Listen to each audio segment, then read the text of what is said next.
وہ کیا وجوہات ہیں کہ بہت سی باتیں ہمیں پتہ ہوتی ہیں لیکن ہمارے عمل میں نہیں ہوتی. ہم کر سکتے ہیں لیکن ہم کرتے نہیں ہیں. تو اس کا سبب کیا ہوتا ہے؟ بھول جاتے ہیں. ایک بڑا سبب یہ ہے کہ ہم بھول جاتے ہیں. یاد رکھنے کے کیا طریقے ہو سکتے ہیں؟ اس کے لیے ہمیں اپنی زندگی کو کچھ منظم کرنا ہوگا. اگرچہ یہ کام بچپن سے شروع ہوتا ہے، زندگی کے جو ابتدائی سال ہیں، جب شخصیت کی فارمیشن ہو رہی ہوتی ہے، تو اس وقت نسبتاً آسان ہوتا ہے. آپ میں سے کچھ لوگ اس دور سے گزر رہے ہیں، لیکن میں سمجھتی ہوں کہ اٹس نیور ٹو لیٹ. زندگی کا خواہ کوئی بھی حصہ ہو، تاخیر نہیں. کیونکہ جب نبی صلی اللہ علیہ وسلم دنیا میں تشریف لائے تو سب لوگ بچے تھوڑی تھے، سب لوگ جوان تھوڑی تھے، ہر طرح کے لوگ تھے. کسی کو 1 سال، کسی کو 2 سال، کسی کو 10 سال ایک چیز پر عمل کرنے کا موقع ملا.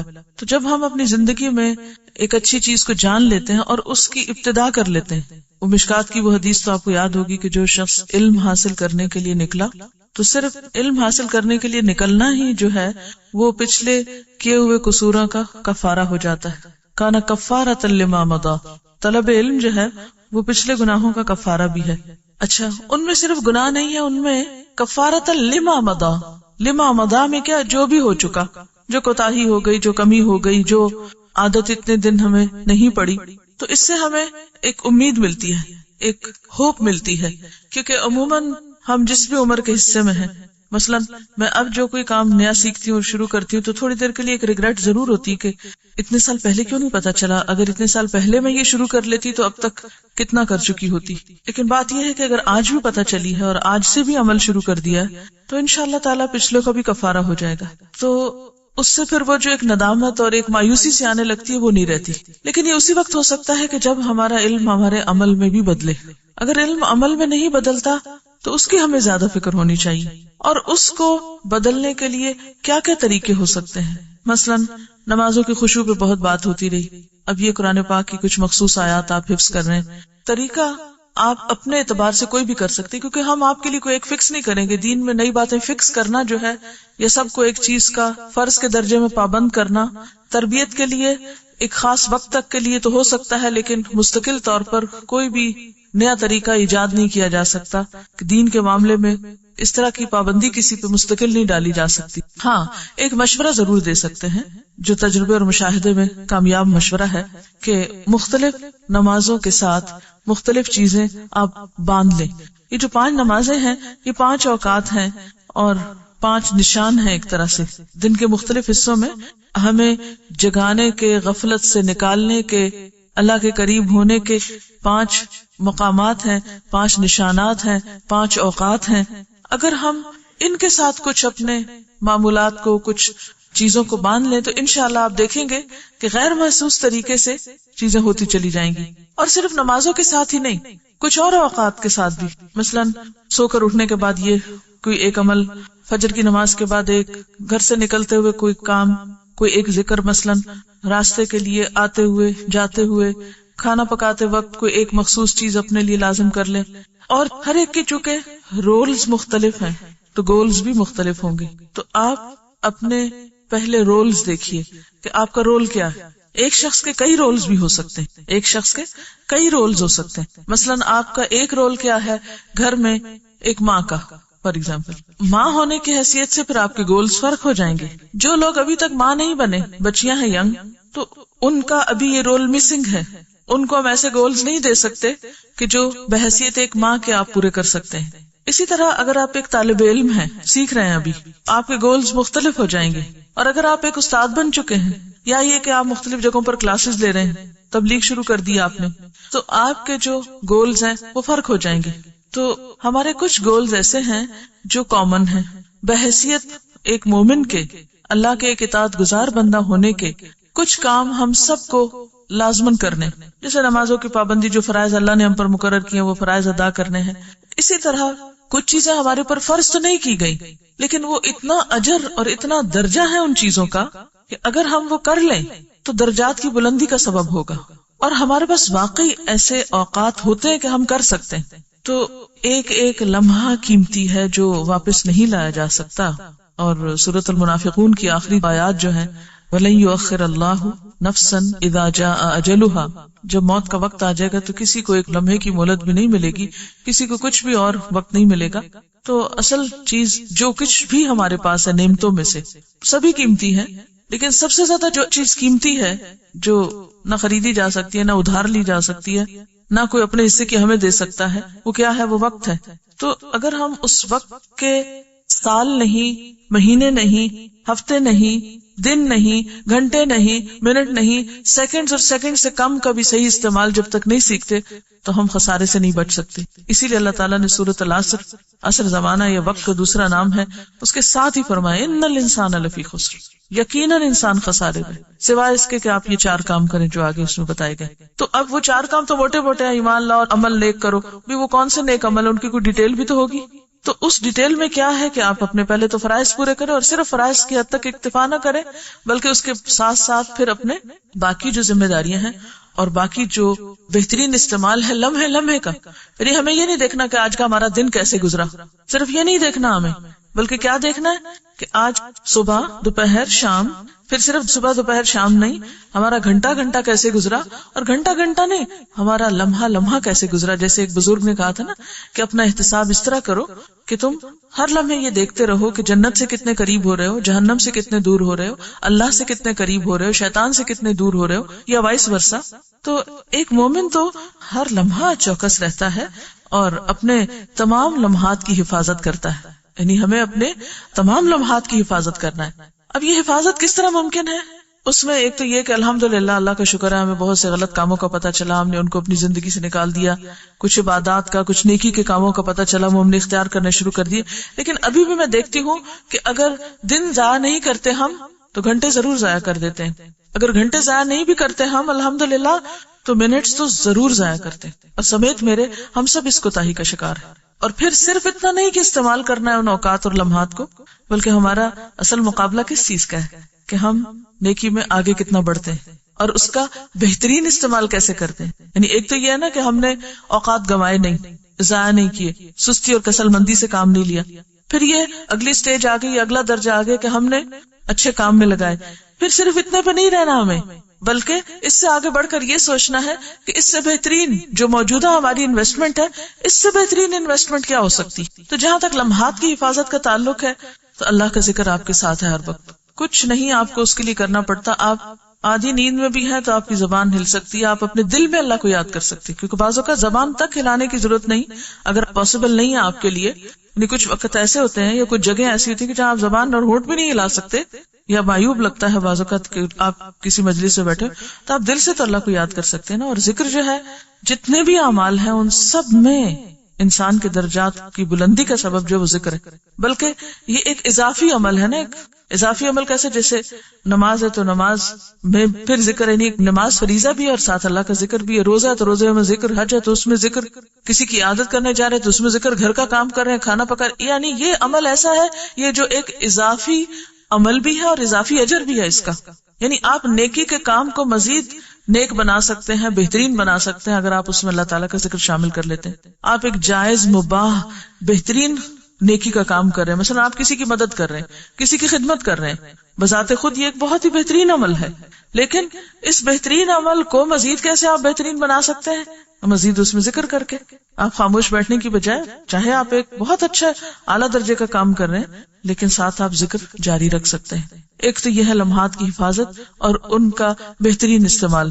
اور پھر اس کے بعد یہ ہے کہ علم حاصل کرنا ایک بڑی فضیلت کا کام ہے. لیکن جو ہمارے پاس علم ہے اس علم کو عمل میں لانا اور پھر اپنے گولز متعین کرنا، اپنے اہداف متعین کرنا اور پھر اہداف کو اوقات کے ساتھ باندھنا، یہ بے حد ضروری ہے. جو شخص بغیر کسی پلاننگ کے دن کا آغاز کر لیتا ہے، بغیر سوچے سمجھے کہ مجھے کیا کرنا ہے، بس ٹھیک ہے جو سامنے آیا کر لوں گا، تو وہ دراصل اپنے آپ کو ضائع کرتا ہے. تو ہمیں اہداف مقرر کرنے اور اہداف مقرر کرنے کے لیے پھر ہمیں اپنے رولز دیکھنے.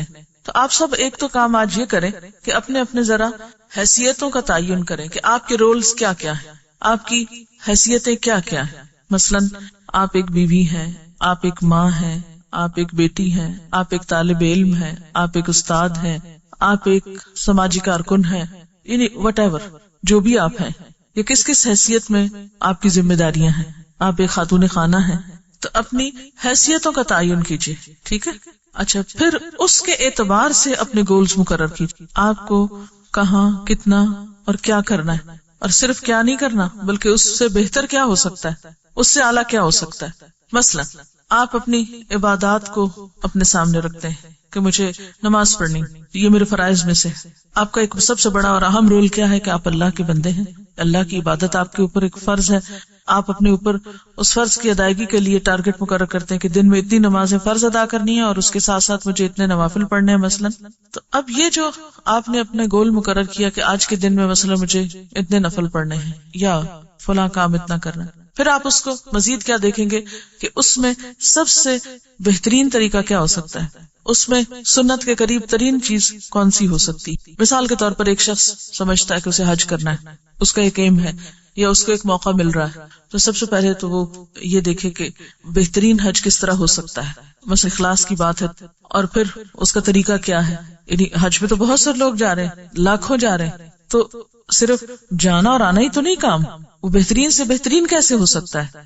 حج ٹائم کا بیسٹ پاسبل یوز کیا ہو سکتا ہے، سب سے اچھا استعمال کیا ہو سکتا، کون سے کام ایسے ہیں جو مجھے وہاں جا کے کرنے چاہیے کہ جس سے میرا یہ سفر ایک واقعی بہت ہی فروٹفل اور بہت ہی سکسیسفل اور بہت ہی فائدہ مند اور نفع مند سفر ہو جائے. مثلا میں اللہ کے سامنے نماز کے لیے کھڑی ہوں، میری یہ نماز بہت ہی بہترین، بہت ہی اعلیٰ ترین فوائد کے ساتھ ہو، مثلا اللہ تعالیٰ کے قریب ترین کرنے والی ہو، اس میں کوئی ایسی چیز نہ ہو کہ جو اس کے اجر اور اس کی قدر و قیمت میں کمی کر دے.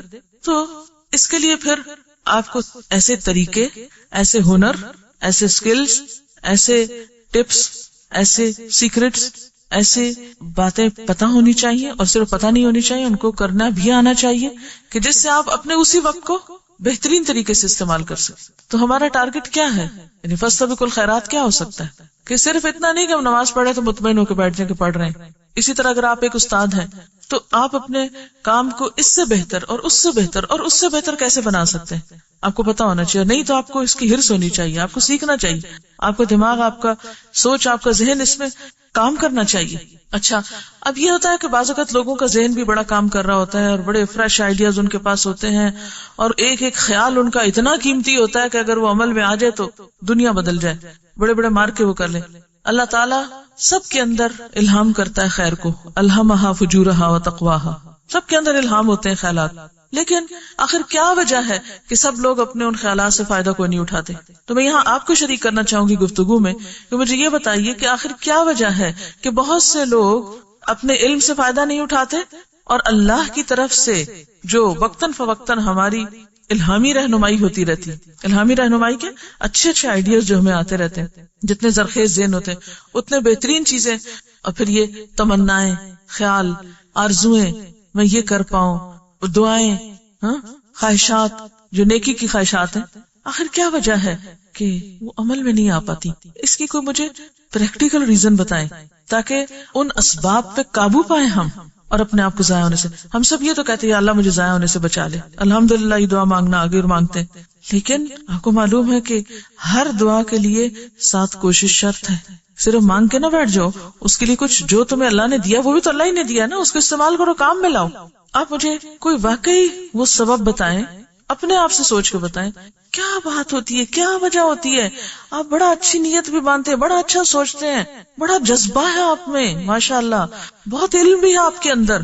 یعنی اس وقت جو گفتگو میری آپ کے ساتھ ہو رہی ہے وہ آپ ہی کے لیول پر ہونی چاہیے کہ آپ عوام میں سے نہیں ہیں. آپ کے اندر ایمان کا درجہ، علم کا درجہ، تقوی کا درجہ، اخلاص کا درجہ باقی عوام سے زیادہ ہونا چاہیے، یا ہے الحمدللہ.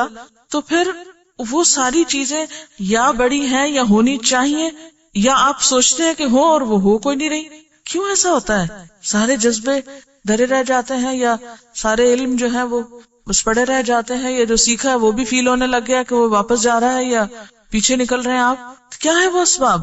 کیونکہ اگر ہم یہاں مل بیٹھ کے اپنا احتساب نہیں کریں گے اور اپنے لیے نہیں سوچیں گے تو کیسے آگے بڑھیں گے؟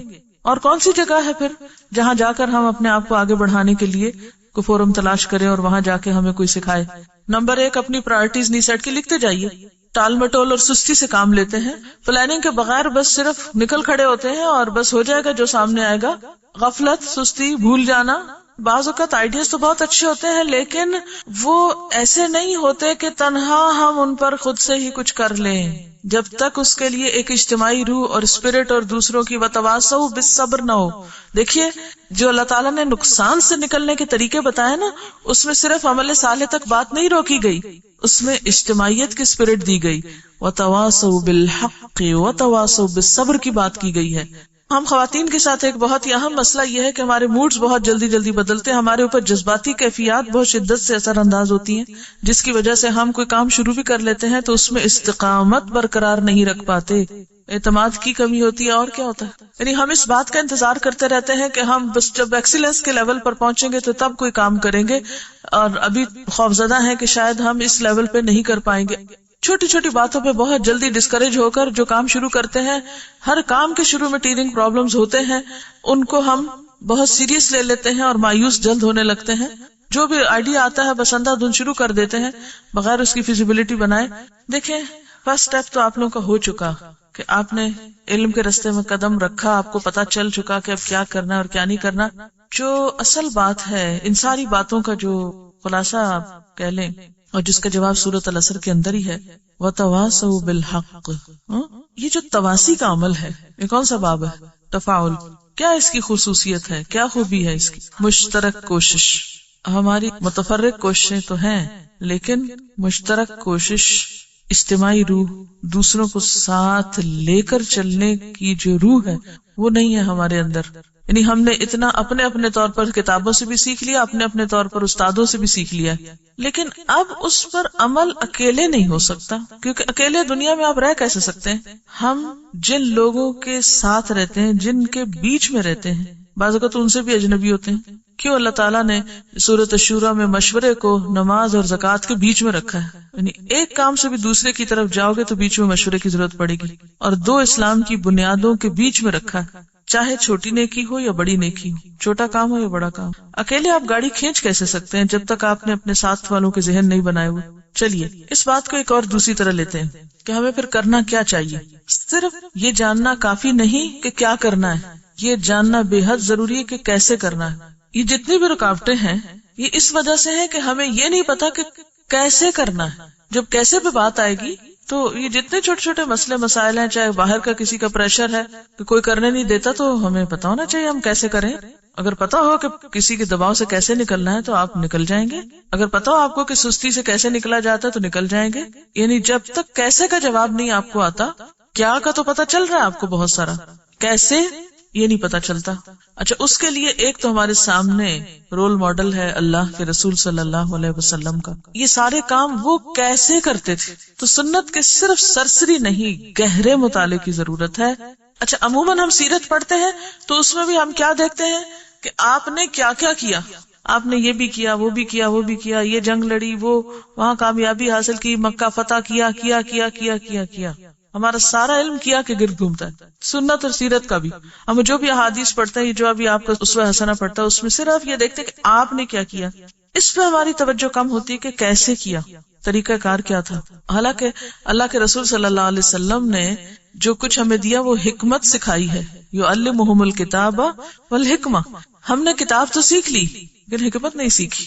ٹھیک ہے نا. اور حکمت دراصل کیا ہے؟ صرف آپ صلی اللہ علیہ وسلم کے وہ ورڈز نہیں ہیں بولے ہوئے جن کو آپ حدیث کا ترجمہ کر کے کہ حکمت کا معنی یہاں امام شافعی نے حدیث کیا ہے. ٹھیک ہے، مراد یہی ہے. یہ حکمت آپ صلی اللہ علیہ وسلم ہی سے متعلق ہے.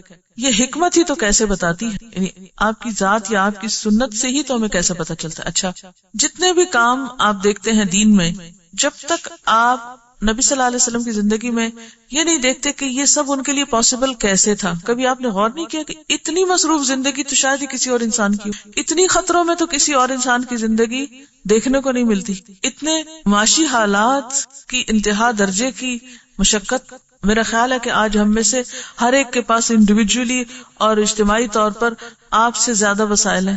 وہاں جہاں مادی وسائل بھی نہیں ہیں، جہاں کاغذ نام کی چیز نہیں ہے، لکھ لکھ کے دفتر کوئی نہیں بھرے ہوئے، جہاں کتابوں کے انبار نہیں ہیں، لائبریریاں کوئی نہیں ہیں، لیکن سب سے زیادہ بہترین عملی کام ہو رہا ہے. کیسے ہوا یہ؟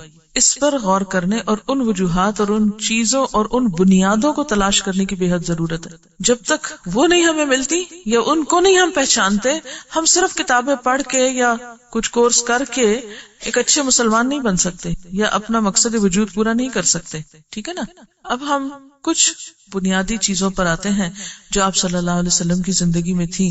اس میں آپ دیکھیے کہ پھر ہم ان ٹرمز میں بات نہیں کریں گے جس عموماً ہم صداقت، دیانت، شجاعت، امانت یہ لفظ بڑے بڑے بول کے اور پھر بیٹھ جاتے ہیں. تو ہمیں بڑے بڑے فلسفے نہیں بولنے، اب وہ حکمت کی چھوٹی چھوٹی باتوں کو سامنے رکھنا ہے. آپ کا دن کیسے گزرتا تھا، آپ کا مہینہ کیسے گزرتا تھا، آپ کا سال کیسے گزرتا تھا، آپ کے ہفتے کیسے گزرتے تھے، آپ کی ٹائم مینجمنٹ کیا تھی. یعنی ایک وہ انسان کہ جس کے اوپر دنیا بھر کی ذمہ داری ہے، وہ صرف فرائض ہی ادا نہیں کر رہا، نوافل بھی پڑھ رہا ہے. وہ صرف فرض روزے نہیں رکھتا، وہ نوافل کا بھی اہتمام کرتا ہے. وہ صرف قرآن کی تلاوت ہی نہیں کرتا، وہ سارے اذکار کا اہتمام کرتا ہے جو بعد میں لکھے گئے تو پوری پوری کتابیں بن گئی. تو کیسے کیا انہوں نے یہ سب؟ نبی صلی اللہ علیہ وسلم کے جتنے رولز تھے، اگر ان سب کی لسٹ بنائے تو آج کی دنیا کے ہر انسان سے بڑی لسٹ ہے. یعنی ایک نبوت کا رول جو ہے نبی ہونے کا، اس میں کامیابی کو دیکھیں. ایک جرنیل ہیں تو، ایک جج ہیں تو، ایک سربراہ مملکت ہیں تو، ایک باپ ہیں تو، ایک شوہر ہیں تو، کس کس رول کی بات کریں گے؟ ہر رول میں سکسیسفل ہے. اور آج ہمارا حال یہ کہ جب ایک رول ادا کرنے لگتے تو دوسرا لازمی متاثر ہو جاتا. تو جو آپ صلی اللہ علیہ وسلم کی زندگی میں بہت زیادہ چیز نظر آتی ہے وہ اوقات کی پابندی اور تنظیم ہے کاموں کی. اور پھر کل آمنت باللہ ثم استقم، جو کہا وہ کر بھی لیا.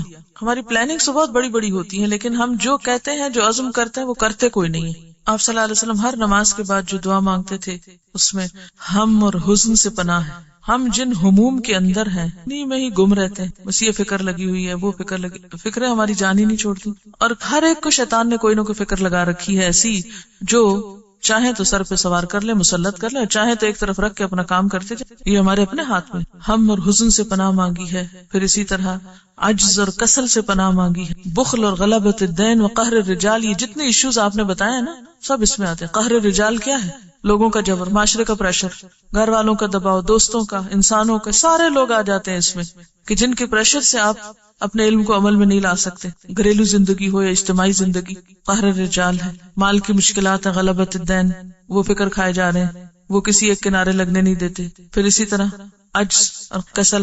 آپ دیکھیں کہ بیسیکلی ہماری جو شخصیت ہے وہ اسٹرانگ نہیں ہے، ہم المؤمن القوی نہیں ہے. تو جب آپ کی صحت کمزور ہو، جب آپ کا ایمان کمزور ہو، جب آپ کے ارادے کمزور ہوں، جب آپ کی نیتیں کمزور ہوں، جب آپ کی ہر جگہ کمزوری ہی کمزوری ہے، تو آپ نے کس چیز پر عمل کرنا ہے؟ کون سے دین پر عمل کر کے دکھا سکتے ہیں آپ؟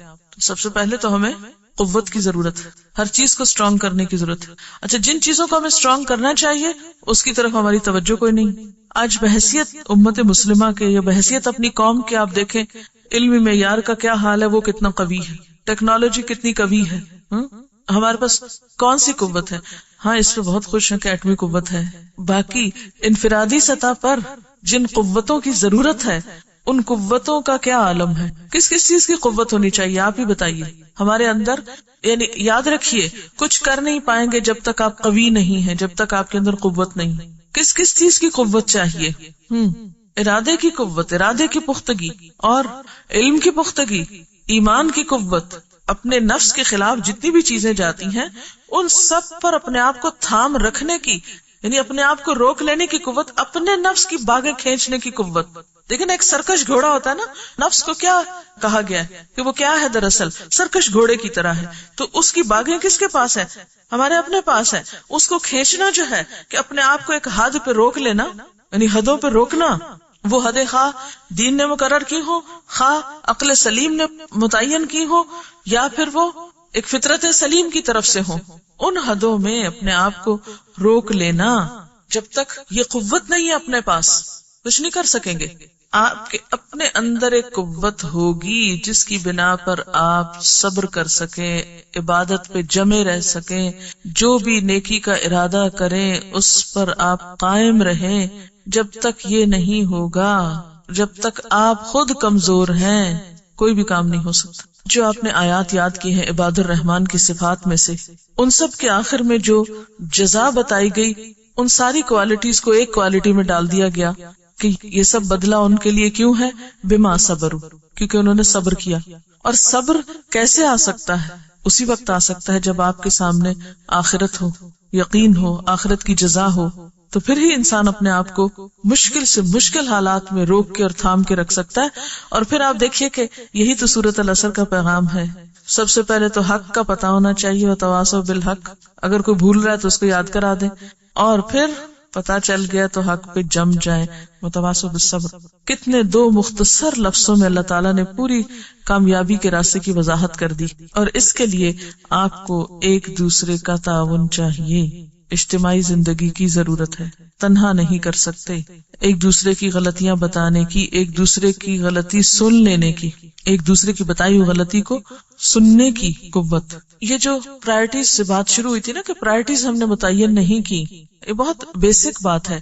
اب یہ ہے کہ یہ سب کچھ کس طرح اسکروٹینائز ہوگا، کس طرح اس کو انالائز کیا جائے گا، ہم کہاں سے غلط ہیں. ایمانداری کے ساتھ سوچئے، بعض اوقات آپ کو دوسرے کی غلطی نظر آ رہی ہوتی ہے کہ مثلاً وہ وقت ضائع کر رہا ہے، یا وہ اپنی صلاحیتوں کو ضائع کر رہا ہے، یا اپنے علم کو ضائع کر رہا ہے. تو کتنی دفعہ ایسا ہوا ہے کہ ہم نے دوسرے کو انکریج کیا ہو، دوسرے کو تھاما ہو، دوسرے کو آگے بڑھایا ہو. یعنی دو طریقے ہوتے ہیں نا، ایک تو یہ کہ جسے کو پھسل رہا ہے تو اس کو پکڑنا، اور ایک یہ ہے کہ ایک شخص کے پاس ایک خوبی ہے، بہتری ہے، اس کو آگے انکریج کرنا، اس کو آگے بڑھانا.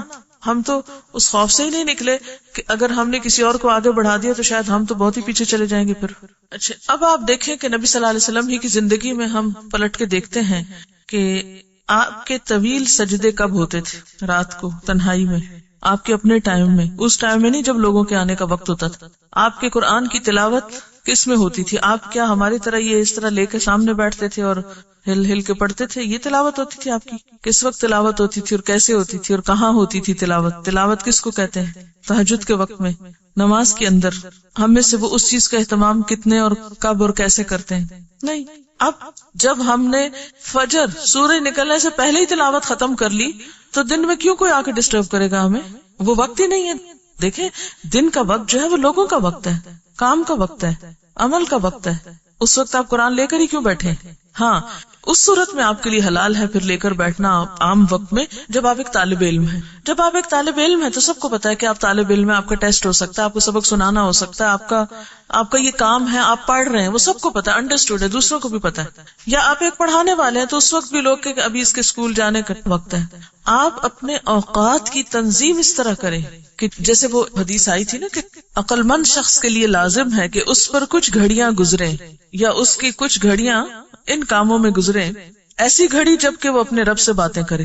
اب ایسا تو نہیں کہ آپ مثلا کلاس میں بیٹھے ہوئے اور کلاس سے دماغ آف کر کے تو آپ اپنے رب سے باتیں شروع کر دیں. یہ وقت اس کام کے لیے تو نہیں ہے، اس کا وقت تو الگ مقرر ہونا چاہیے، اور جو چیز جس وقت کے لیے مقرر ہے اس وقت میں کریں. دوسرا، ساعۃ یحاسب فیہا نفسہ، ایسی گھڑی جب کہ وہ اپنی ذات کا محاسبہ کرے. کیا یہ ہم کرتے؟ اور کون سا وقت آپ نے مقرر کر رکھا ہے؟ کوئی وقت تو ہونا چاہیے نا. ہماری ٹائم مینجمنٹ اور ہمارے اعمال کی جو تنظیم ہے وہ درست ہی کوئی نہیں ہے. نہ ہم نے وقت مقرر کر رکھا ہے اپنے رب سے باتیں کرنے کا، نہ وقت مقرر کر رکھا ہے ذات کے محاسبے کا. اپنے دن کے ڈیلی ٹائم ٹیبل میں دیکھیں کون سی جگہ ہے جہاں آپ یہ کام کرتے ہیں. کوئی اسکیجول ہے آپ کا، کوئی چارٹ بنایا ہوا آپ نے، کوئی آپ نے کہیں کھانے کھینچے ہوئے ہیں کہ یہ میرا کام آج کا تھا، میں نے کر لیا. نبی صلی اللہ علیہ وسلم کے زمانے میں نہ کمپیوٹر سے، نہ کتابیں تھی، نہ کاپیاں تھی، نہ بہت زیادہ لکھنے پڑھنے کا کام تھا، لیکن اوقات متعین تھے. اور دین اسلام اتنا نیچرل فطری دین ہے کہ نمازوں کے اوقات متعین کر کے بہت سے کاموں کو اپنی اپنی جگہ کر دیا. نماز ایک ٹائم ٹیبل بھی تو زندگی کا دیتی ہے آپ کو، ایک نیچرل ٹائم ٹیبل ہے آپ کا کہ آپ نے کیا کیا کام کرنے اور کس کس وقت کرنے. ان نمازوں کے ساتھ آپ آگے اور پیچھے باندھے. جب گھڑیاں نہیں تھی، جب گھنٹوں کے حساب نہیں ہو سکتے تھے، تو صحابہ کرام کیا کرتے تھے؟ نمازوں کے ساتھ انہوں نے اپنے ٹائم ٹیبل بنا رکھے تھے کہ کون سا کام کس وقت کرنا ہے. ایسی گھڑی جب کہ وہ خدا کی تخلیق میں غور کر رہا ہو، اس کے لیے کون سا ٹائم آپ نے مقرر کیا ہوا ہے؟ نبی صلی اللہ علیہ وسلم جب تہجد کے لیے اٹھتے تو وضو سے پہلے ٹائم ٹیبل میں پہلا کام یہ تھا، ان فی خلق السماوات والارض واختلاف اللیل والنہار لآیات لأولی الالباب الذین یذکرون اللہ قیاما وقعودا وعلی جنوبہم ویتفکرون فی خلق السماوات والارض ربنا ما خلقت ھذا باطلا. وہ وقت ہوتا ہے غور و فکر کا جب آپ کا اصل نکل کے سامنے آتا ہے. اور اگر آپ اٹھے ہی دن کے 10 بجے تو آپ نے تو وہ گھڑی ضائع کر دی، آپ نے تو وہ ٹائم کیا، یعنی وہ ایک ٹائم ٹیبل ہے نا.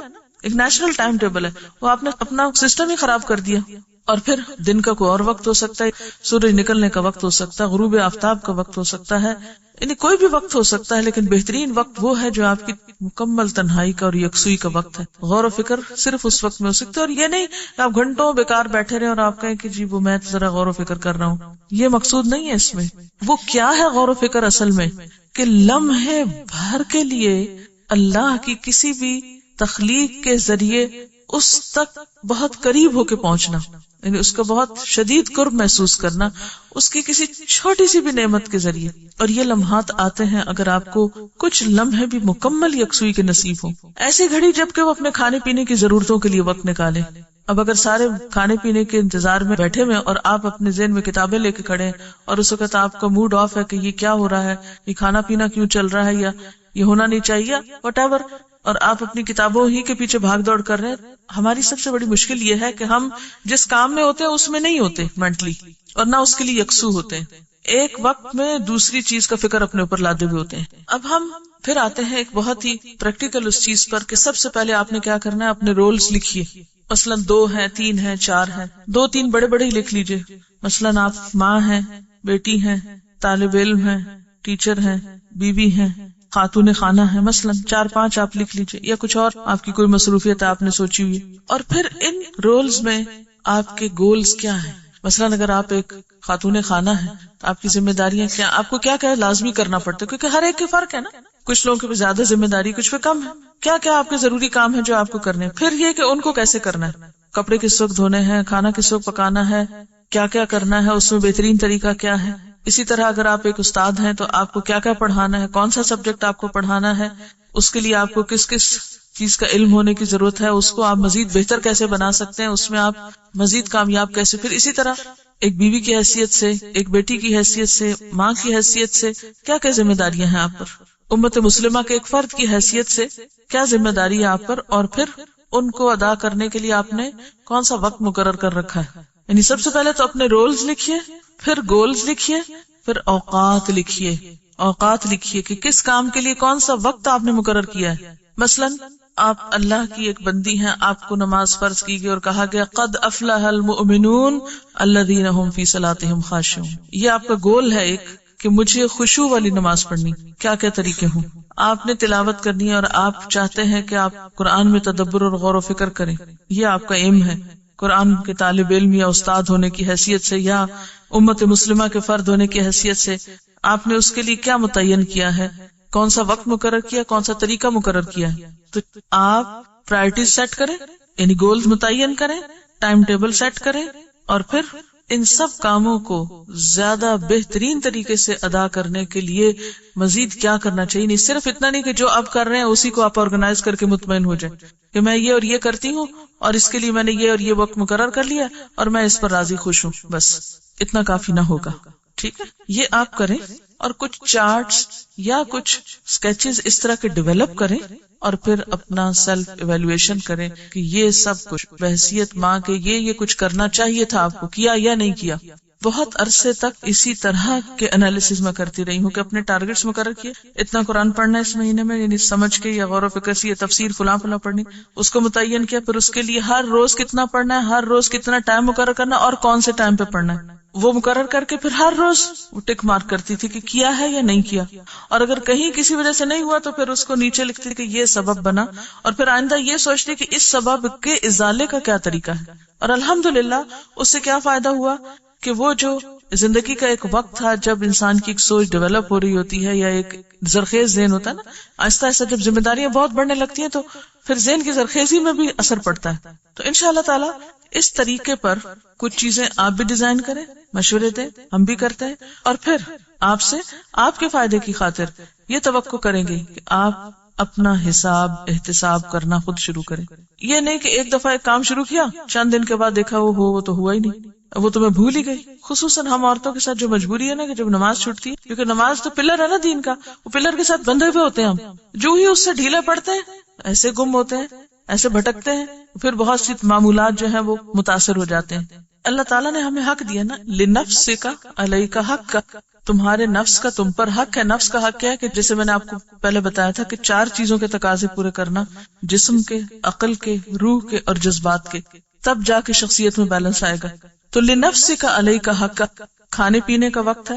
پھر اسی طرح عقلی نشو نما کے لیے پڑھنے کی ضرورت ہے. پھر اسی طرح روحانی اپنی عبادات کی، نمازوں میں یکسوئی کی اور خشوع کی ضرورت ہے. پھر اسی طرح جو جذبات ہیں ہمارے، ان کی تسکین کے لیے جو بھی اللہ نے طریقے رکھے ہیں ان کی، جیسے ہماری اولاد ہے، ہمارے بہن بھائی ہیں، رشتہ دار ہیں، دوست ہیں، یہ سارے کیا ہیں؟ دراصل ہماری جذباتی تسکین کے سامان ہیں. ہمارے ان کے ساتھ صرف خون کے رشتے نہیں ہوتے، یا بعض اوقات جن سے خون کا نہیں بھی ہو تو ان سے ایک جذباتی تعلق ہوتا ہے. تو ان تعلقات میں بھی پھر اعتدال، یہ ہماری ایک ضرورت ہوتی ہے. آپ یہ نہیں کر سکتے کہ نہیں میں تو زندگی میں اصول بنایا ہوا ہے، دوست بنانا ہی کوئی نہیں. یہ تو آپ ایک اب نارمل شخص ہیں. اگر آپ یہ کہتے ہیں کہ نہیں آپ تو کسی کے ساتھ کوئی جذباتی تعلق ہے ہی نہیں، مجھے تو شادی نہیں کرنی، یا میں تو بچوں کے نام سے ہی دور بھاگتی ہوں. بہت سے لوگ اس طرح کی باتیں کر رہے ہوتے ہیں اور وہ اپنے آپ کو بہت علامہ اور حکیم سمجھتے ہیں. یا یہ ہے کہ آپ پڑھنے لکھنے میں اتنے انوالو ہو جائیں کہ آپ کہیں کہ نہیں کھانا تو بس اس کی ضرورت ہی نہیں ہے. قوت کیسے آئے گی؟ آپ قوی کب بن سکتے ہیں؟ جسمانی قوت کب ہوگی؟ جب آپ کی نیند پوری ہوگی، آپ کھانا کھائیں گے، آپ اپنی ایکسرسائز، دوا جو بھی آپ کے اس میں ہے. اسی طرح روح اور ایمان کیسے مضبوط ہوگا؟ ایک اچھی نماز کے بغیر سوال ہی پیدا نہیں ہوتا کہ آپ کا ایمان مضبوط ہو. یعنی آپ کی روح مضبوط ہو ہی نہیں سکتی جب تک آپ کے وہ اذکار اور وہ عبادات کا کھانا جو ہے وہ صحیح طور پر وہ صحیح ادائیگی نہیں ہو رہی. پھر اسی طرح باقی چیزوں میں بھی عقلی اعتبار سے اگر آپ ایک سٹیبل پرسن نہیں ہیں، آپ کی عقل پختہ نہیں ہے، اس کی نشو نما نہیں ہوئی، آپ امیچور انسان ہیں، تو پھر وہ ایک شخصیت میں فلا آ جائے گا. تو اس کے لیے کیا ضروری ہے کہ اس پختگی، علمی پختگی اور عقلی نشو نما کے لیے پھر علم کا اور مطالعے کا حق ہے ہمارا کہ ہم چاہے 10 منٹ رکھیں، 15 رکھیں، کوئی ٹائم رکھ لیں. اور پھر یہ ہوتا ہے کہ جب آپ اپنے کچھ خود اصول بنا لیتے ہیں، جیسے ابھی بات ہوئی تھی کہ اگر آپ اپنے آپ کو سیلف کنٹرول ہے آپ کے اندر، تو نتیجہ کیا ہوگا؟ ہر چیز اپنی جگہ پر آ جائے گی.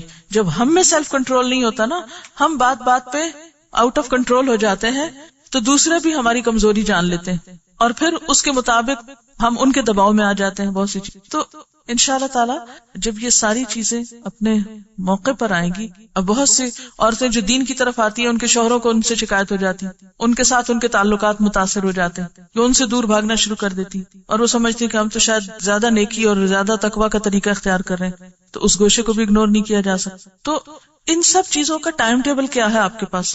کون سا کام کب کرنا ہے آپ کو؟ یہ بے حد ضروری. پہلے تو کام لکھ لیں، پرائرٹیز لکھ لیں، وہ فرائض جس کے بارے میں پوچھ ہوگی.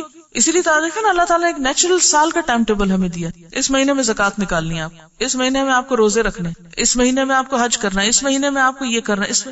ان سب چیزوں کے لیے ضروری نہیں کہ ہر سال ہی یہ سب کچھ ہو، ضروری نہیں کہ حج سب پر فرض ہو یا زکوٰۃ سب پر فرض ہو، لیکن نماز روزہ تو سب کے لیے ہے نا. پھر ڈیلی ٹائم ٹیبل، پھر جو نوافل کی شکل میں آپ صلی اللہ علیہ وسلم ایام 20 کے جو روزے رکھتے تھے، ویکلی ٹائم ٹیبل ہے، آپ سوموار اور جمعرات کو روزہ رکھا کرتے تھے. تو یہ عبادات کے بھی تو ٹائم ٹیبل بنے ہوئے ہیں نا. کون سی عبادت ایسی ہے جس کے لیے کوئی ٹائم ٹیبل نہ ہو؟ حتیٰ کہ جو اذکار ہیں، ٹھیک ہے کچھ اذکار ہیں تسبیحات جب آپ چاہیں کریں، لیکن باقی اذکار تو کسی نہ کسی چیز کے ساتھ بندھے ہوئے ہیں. صبح ہوگی تو یہ پڑھنا ہوگا، شام ہے تو یہ کرنا ہوگا، تعداد بھی ہے اور اوقات بھی ہے. اور پھر وہی بات، یہ سب کچھ اس وقت ہو سکتا ہے جب یاد دہانی وتواصوا بالحق وتواصوا بالصبر. ہمارا حال تو یہ ہوتا ہے کہ کلاس میں ہمارے ساتھ بیٹھا ہوا شخص سو رہا ہوتا ہے اور ہم کو ہوش نہیں ہوتی، اس کی پرواہ نہیں ہوتی کہ اس کو بھی جگا دیں. کوئی نہیں لکھ رہا تو نظر تو پڑتی ہے کہ دوسرا ساتھ بیٹھ کے کام نہیں کر رہا، پرواہ نہیں ہوتی. تو نقصان سے تو نہیں نکل سکتے. اللہ تعالیٰ نے قسم کھا کے بات کی ہے جب تک یہ 4 چیزیں نہیں ہوں. اور پھر تباہ ہو گیا وہ شخص جس کا آج اس کے کل سے بہتر نہیں. اور اس سے مراد صرف فرائیڈے اور سیٹرڈے نہیں کہ جس کا سیٹرڈے اس کے فرائیڈے سے بہتر نہیں، بلکہ جس کا حال اس کے ماضی سے بہتر نہیں اور جس کے مستقبل میں ترقی کے کوئی چانسز نہیں، یعنی ایمانی، روحانی، عقلی. تو پھر علم اور عمل کے فاصلے کیسے کم کیے جائیں؟ کیا کے بعد کیسے کا فاصلہ طے کریں. صرف کیا پہ نہ رک جائیں کہ کیا کریں. یہ تو بہت پتہ چل گیا کیا کیا کرنا ہے. یہ جاننا بے حد ضروری ہے کہ کیسے کریں، کیسے یاد دہانی کے طریقے کیا ہوں، کیا خاص پلانرز ہوں، ڈائریاں ہوں، یادداشتیں ہوں، انسان ہوں. چیک کون کرے گا ہم کو؟ تو سب سے پہلے ہم خود کو خود چیک کرنے والے بنے. پھر اپنے دوستوں کو اجازت دیں کہ وہ ہمیں چیک کر سکیں. اپنے ماں باپ کو اجازت دیں کہ وہ ہمیں ہماری غلطی بتا سکیں. جب تک آڈٹ نہیں ہوگا، حساب درست نہیں ہوں گے، درست رکھیں گے ہی نہیں. جن کمپنیز کا آڈٹ ہونا ہے ان سے پوچھیں کہ وہ کتنی ایکیوریسی اختیار کرتے ہیں حساب کتاب رکھنے میں، ان کی جان پہ بنی ہوئی ہوتی ہے. ہمیں پتا ہوتا ہے ہمیں کس نے پوچھا، کون پوچھے گا ہم سے، ہے کوئی پوچھے ہم سے؟ ابھی دنیا میں تو شاید کوئی نہ پوچھ سکے، لیکن پوچھ تو ہے نا. یہی آڈٹ جو ہے وہ ہمارے لیے سر پہ لٹکتی ہوئی تلوار ہے کہ ان اوقات کا حساب ہوگا. کیسے کریں میں لازماً کسی کو شامل کرنا پڑتا ہے. کیسے ایک سوال ہے نا جس کا جواب آپ صرف خود نہیں دے سکتے، صرف ہماری عقل کامل نہیں ہوتی، ہمیں لازماً ضرورت ہوتی ہے کہ ہم کسی دوسرے سے کنسلٹ کریں. جو ہی ہم کسی دوسرے سے بات شروع کرتے ہیں تو پھر اختلاف رائے جو ہے وہ لازم ہے. اس اختلاف رائے میں سیلف کنٹرول بے حد ضروری ہے. اور آپ دیکھیں صحابہ کرام کی زندگی اس معاملے میں خوبصورت زندگی ہے، بہترین نمونہ ہے. حضرت ابو بکر اور حضرت عمر رضی اللہ تعالیٰ عنہ کے درمیان باہم بے حد محبت تھی. ہر جگہ کٹھے نظر آتے ہیں، مرنے کے بعد بھی کٹھے ہیں، جو کہ بہت کم کسی دوست کو نصیب ہو سکتا ہے نا.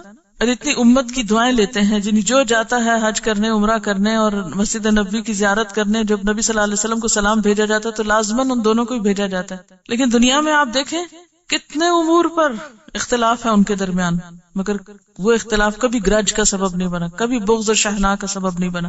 جمع قرآن کا موقع آپ دیکھ، جمع تدوین قرآن کا جب موقع آیا تھا تو حضرت عمر نے جب خواہش ظاہر کی تو حضرت ابو بکر راضی ہو کے نہیں دیتے تھے، لیکن بالآخر حضرت ابو بکر کو کنونس کر لیا.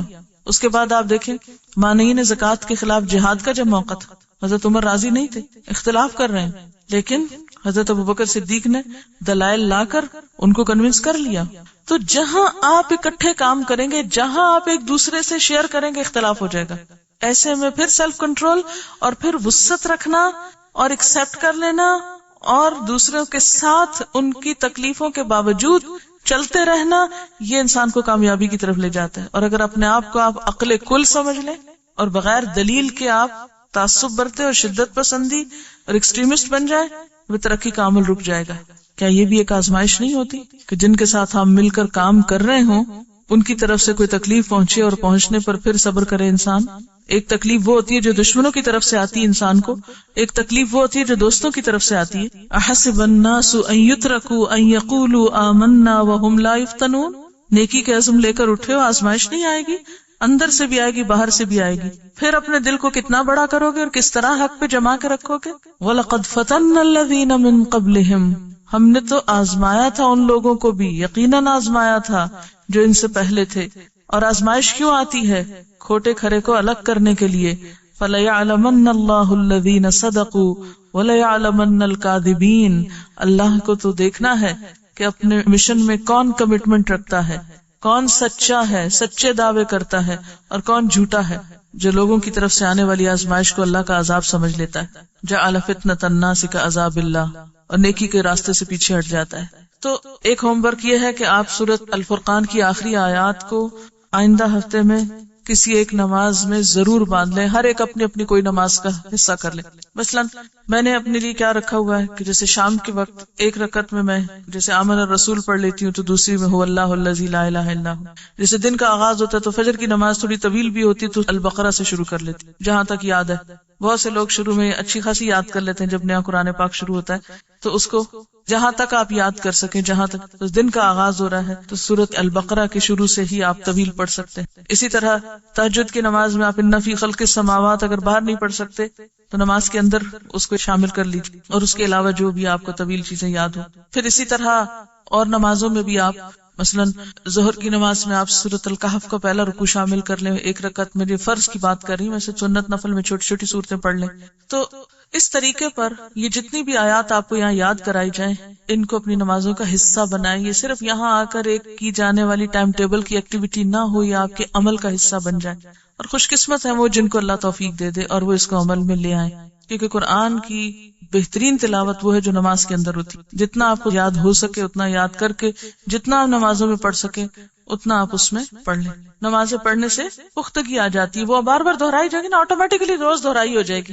اگر ایک مہینے تک آپ یہ سورۃ الفرقان کا ایک رکوع روزانہ ایک نماز کسی میں پڑھ لیں، سوال نہیں پیدا ہوتا آپ کو بھولے، زندگی بھر کے لیے ایک نعمت مل جائے گی آپ کو. اوکے، سبحانک اللہم وبحمدک، نشہد ان لا الہ الا انت، نستغفرک ونتوب الیک.